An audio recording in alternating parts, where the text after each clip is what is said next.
All right, there's my guy, Jon Poorman. We're talking 196A, district breakdown time.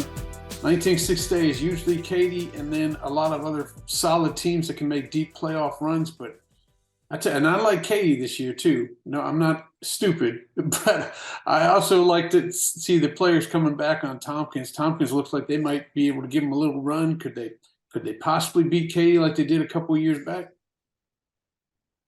Yeah, I mean, top to bottom, this district was one of the most competitive and one of the most intriguing districts in the greater Houston area all of last season. I mean, just going up and down the standings, there were, um, two really good teams in Jordan and Pato that missed out on the playoffs altogether. And it really did come down to the last couple weeks of the regular season. As far as Tompkins giving Katy a run for its money, of course, that's the only program that, really has dethroned Katy for a district title in recent years. Certainly, the Falcons are going to be a factor again if they can compete for the top spot. I think that they can. Coach Todd McVay has done an excellent job of building this program, and they definitely have some key pieces and playmakers coming back. But going into it, you can never bet against the Katy Tigers year in and year out. They are just a complete machine. So I think that they have to be the favorites going in, especially after going 8-0 last year and making it to the state semifinals. So I think they're the favorites, but there are definitely some teams in this district that can give them a little bit of a test here. I will say this, and this is giving you your flowers because you were one of the few people I talked to during the playoffs last year that saw some kinks in the armor with Katy, and were like, I'm a little nervous against Vandergrift, where everybody else was saying, "Oh, they'll take care of Vandergrift." You turned out to be right, so there's your little pat on the back. It's not going to happen again, so relax. But do you see them overcoming those whatever those faults were that you saw? Maybe it was defensively because they gave up a lot of points against Vandergrift, or and be able to excel again this year.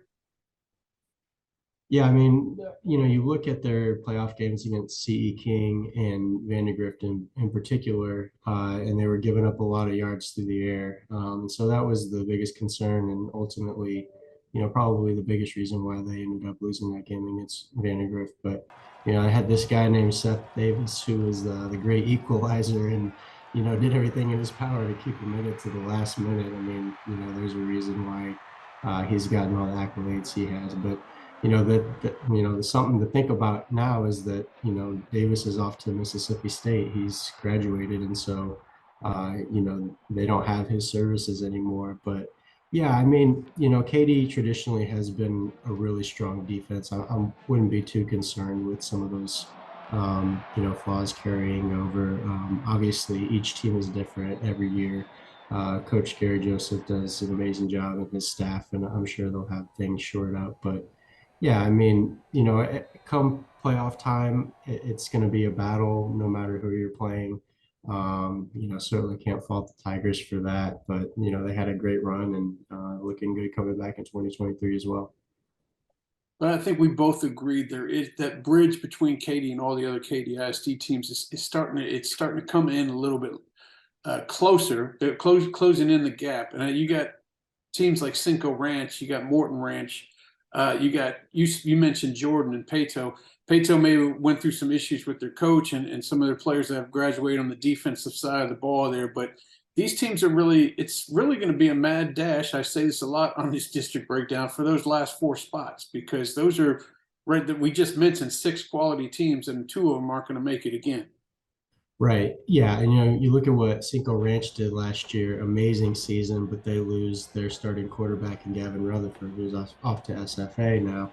So that's obviously a huge loss. Tompkins, for as much talent as they have coming back, they lost a couple key pieces, including Caleb Kamalafe, who was kind of a do-it-all safety running back hybrid for them. You mentioned Pato.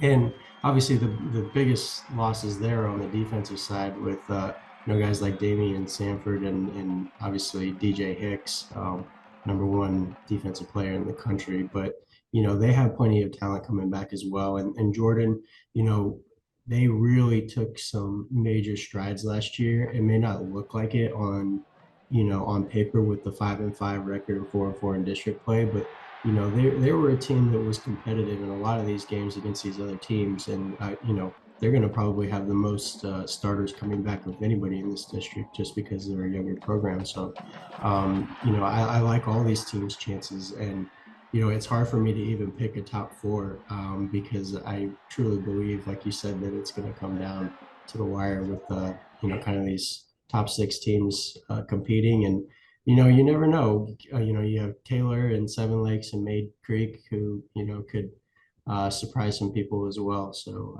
you really can't count anybody out in this district. Yeah, it's one of the few times we've done this the whole summer. It's one of the few times where we can't even give you a stiff two guys, two teams to make it, none less than four. So let's let this one play it out, huh? Yeah, I'll make one bold prediction here. I think Katie is going to make the playoffs. How about that? Okay. There you go. Look at you. I like to keep my prediction percentages high, so I'll just roll with that one and say Katie's going to make the playoffs this year for the 200th time in a row.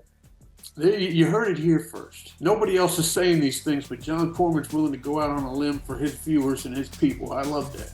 This is why the people come to me for the content, really. I mean, it's just stuff like this.